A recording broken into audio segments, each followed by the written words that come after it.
Si jamais toi aussi t'es du genre à blinder tes journées de ouf, à culpabiliser dès que t'as genre 5 minutes de libre et pas vraiment réussir à profiter de tes week-ends à moins qu'ils soient super productifs, et bah j'ai peut-être 2-3 trucs qui pourraient t'aider à enfin te reposer.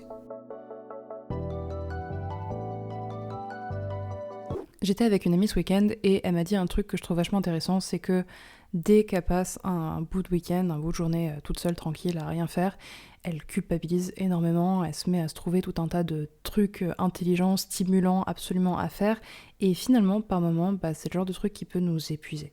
C'est pas que c'est mal en soi, vraiment, c'est juste que il arrive parfois un stade où il n'y a même plus de trou dans une semaine et où il n'y a plus aucun moment où c'est possible de se reposer. Personnellement, j'ai plutôt tendance à trouver ça chouette, une vie dans laquelle vous avez tellement de trucs trop bien à faire que vous n'avez pas le temps de tous les faire parce qu'il y en a trop et qu'il n'y a pas beaucoup de temps pour du rien. Mais il y a une différence entre aimer être stimulé et avoir des tonnes de choses super à faire et culpabiliser d'avoir des moments où il n'y en a pas.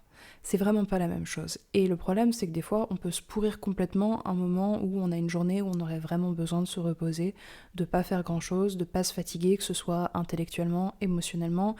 Et finalement, on se blinde de culpabilité et notre repos qu'on avait pourtant programmé pour la journée, de se dire vas-y, je sais pas, je regarde une série, je joue aux jeux vidéo et je m'allonge dans mon lit jusqu'à plus soif, il est gâché, il est complètement gâché parce qu'au final, on passe toute la journée à ressasser ce qu'on aurait dû faire au lieu de ça. Alors que vraiment, il y a des jours comme aujourd'hui, je pense que ça se voit un peu sur ma tronche, on est fatigué. J'ai enchaîné 8 patients dans la journée, il y avait des situations plus difficiles que d'autres, et du coup, je me retrouve dans un moment où je me dis, flemme.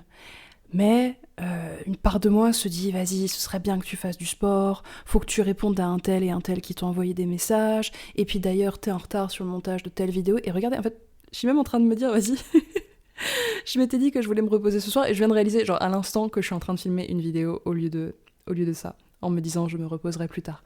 C'est malheureusement un problème dont je suis affectée parce que je me cache derrière ma pote, mais je suis comme tout le monde. Mais heureusement, le fait que j'en sois aussi affectée fait que j'ai pu trouver 2-3 petites solutions qui marchent avec le temps, et en plus de ça, j'ai pu me servir de mes patients comme crash test, et certains m'ont fait de très bons retours justement de ces techniques-là que vous allez pouvoir mettre en place pour réussir à vraiment avoir des temps où vous arrivez à rien faire, à vous reposer de la manière qui est bonne pour vous, sans culpabiliser, parce que vous devriez soi-disant faire des choses productives à la place. Mon number one, et je commence par là parce que ça suffit de mettre les meilleures techniques à la fin des vidéos, c'est de vraiment commencer votre journée par quelque chose de productif. En fait, c'est de mettre ça de côté, de le faire une fois au tout début, et après ça, de vous autoriser de gagner le droit de vous reposer.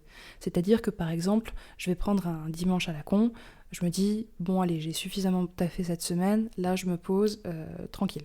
Mais je sais que je vais pas y arriver. Donc ce que je vais faire, c'est que je vais commencer ma journée par des choses qui vont être productives.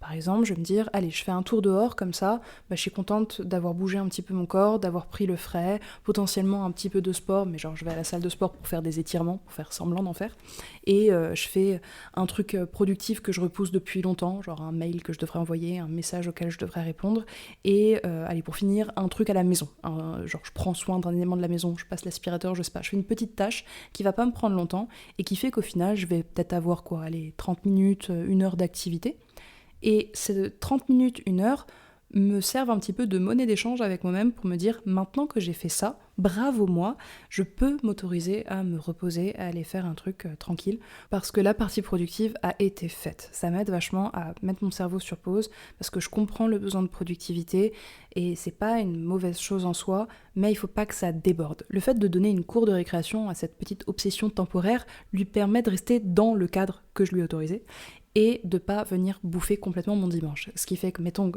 j'ai fait mon bazar de 9h à 10h, et tout le reste de la journée, de 9h à 23h, j'ai le droit de rien faire. C'est autorisé, je peux jouer aux jeux vidéo tout ce que j'ai envie, je peux bouquiner, je peux m'affaler par terre et regarder le plafond si ça me chante, et je vais pas avoir la sensation d'avoir rien fait parce que les missions du jour sont accomplies. En plus de ça, en réalité, ça a aussi un intérêt pour ne pas me retrouver dans une situation dans laquelle je m'épuiserai à rien faire. Je sais pas si vous avez déjà senti ça des fois, mais quand on fait rien du tout pendant un trop long moment, genre un dimanche où effectivement de A à Z, tu t'es étalé dans le canapé à manger des M&M's sous la couette devant une série, tu te retrouves dans une situation où t'es fatigué, t'as rien foutu, tu te sens pas bien. J'en parle d'ailleurs dans une autre vidéo et je vous mettrai sûrement le lien quelque part là pour vous aider à vous relancer si vous tombez dans ce vertige-là de la procrastination qui devient vraiment un genre de presque dépression à force de rien faire. Pour éviter ça, mettre ce petit moment d'action au début, c'est hyper utile.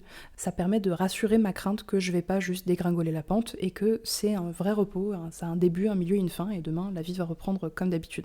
Ce qui m'amène à mon deuxième conseil, c'est de pas en faire trop. En fait, ces instants-là, comme c'est des instants de lâcher prise, ils doivent venir ponctuer votre semaine, votre journée. Si c'est tout le temps le week-end, le week-end il a plus de saveur. Regardez un petit peu quand on était gamin, des fois les vacances d'été, elles duraient trop longtemps. Genre 3-4 mois de vacances, en fait tu t'emmerdes un petit peu. C'est plus des vacances, ça devient le quotidien et il faut le remplir. Et de la même manière, si toutes vos semaines elles ressemblent au dimanche, finalement vous prenez plus vraiment aucun plaisir à ce que ce soit le dimanche.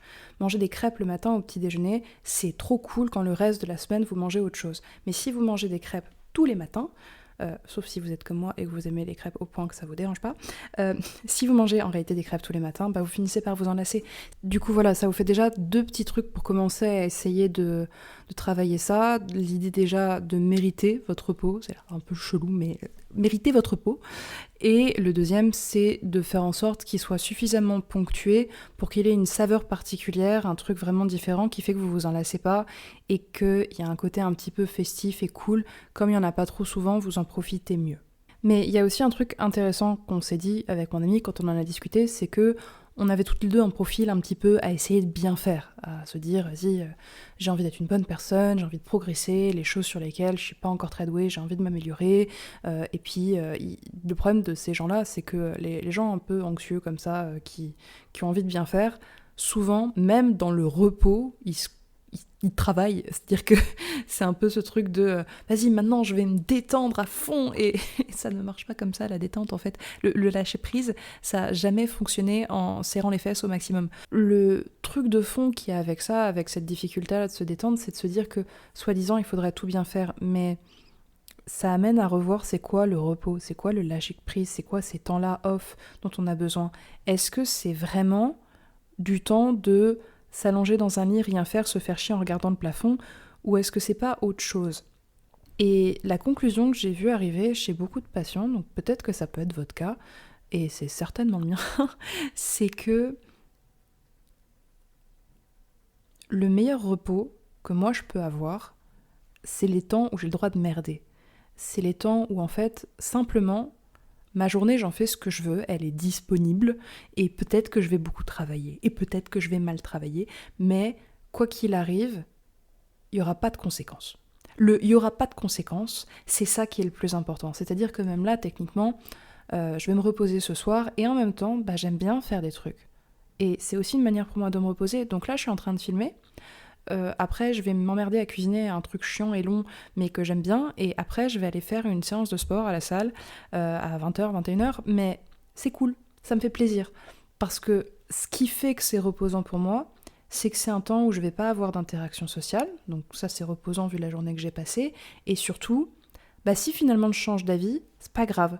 Si la vidéo, elle est nulle et que je m'en sers pas, c'est pas grave. Si finalement, je fais beaucoup moins le sport que ce que j'avais imaginé, c'est pas grave.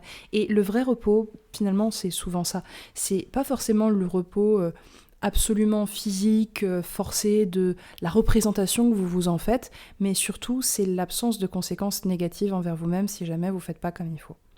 Ça, c'est hyper reposant, c'est tellement plus intéressant en fait de voir ces temps-là comme du lâcher prise où il n'y a pas de conséquences et où c'est pas grave si c'est pas comme il faut que comme du je devrais absolument faire la crêpe. À défaut d'en manger. Du coup, si vous aussi vous avez des manières de vous reposer qui sont pas communes et qui sont pas comme tout le monde, n'hésitez pas à les mettre en commentaire parce que ça nous permet à tous de regarder un petit peu c'est quoi les astuces des uns et des autres pour qu'on puisse en inspirer. Déculpabiliser à mort de comment vous vous reposez ou vous reposez pas assez et juste essayez d'explorer sans vous mettre la pression. Bien sûr que vous n'allez pas directement trouver le bon truc, mais ça c'est pas grave, on est là pour apprendre, on est là pour tenter des trucs, et les trucs qui marchent, on se refile les tips, on apprend ensemble, et c'est comme ça qu'on va finir par tomber à chaque fois sur les bonnes solutions qui marchent pour plus ou moins de monde. Et si cette vidéo fait que vous vous sentez un peu moins seul, d'être du genre à culpabiliser de vous reposer, n'hésitez pas à vous abonner pour rejoindre le troupeau des gens qui essayent de bien faire et qui merdent en chemin. Et en attendant, je vous remercie d'avoir regardé cette vidéo jusqu'au bout et je vous dis à tantôt pour la prochaine. Et surtout, je vais me reposer. Parce que ce que j'ai pas dit dans tout ça, c'est que j'ai mis tellement longtemps à faire cette vidéo, vu qu'au final, j'ai oublié de charger la batterie de la caméra. Ce qui est quand même un comble, de me dire que je parle de recharger les batteries et que j'oublie de recharger les batteries de ma caméra. Mais c'est pas grave, ça m'aura juste pris 20 minutes de plus pour la finir, et sur ce, je m'en vais manger et faire mon sport. À tantôt.